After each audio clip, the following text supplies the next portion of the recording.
অনেক দিন পর বেরিয়ে পড়লাম একটু অক্সিজেন নিতে, ফ্রেশ অক্সিজেন যেটাকে বলে আর কি।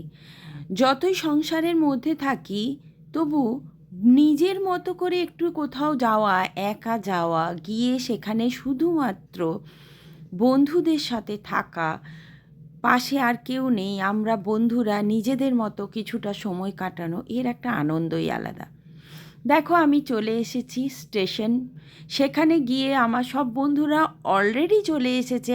আজকে আমি কিন্তু খুব লেট ছিলাম, তো ওরা ট্রেনে উঠে পড়েছিল। আমাকে তারপরে ফোন করে বলল তাড়াতাড়ি এই বগিতে উঠে পড়। আমিও গিয়ে উঠে পড়লাম।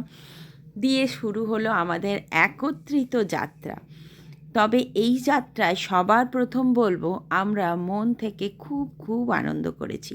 যদিও আমি এটা সবাইকেই বলবো, কখনো একটু সময় নিজের বন্ধুদের সাথে কাটাও। যেই বন্ধু হোক, সেই বন্ধুর সাথে কাটালে দেখবে মনটা অনেকটা ভালো হয়।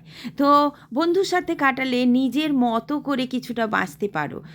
কখনো তোমার মনে হবে না এই বুঝি হাজব্যান্ড কিছু বলবে পাশে আছে, এই বুঝি ছেলেমেয়েরা কিছু বলবে, মা তুমি এরম করছো কেন, এইভাবে করছো কেন।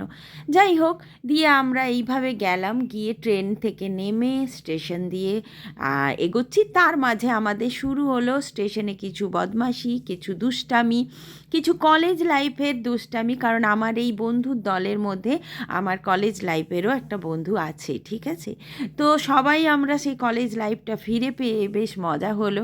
সবাই মিলে বেশ মজা করলাম, খুব আনন্দ করলাম। দিয়ে চলে গেলাম মুভি দেখতে।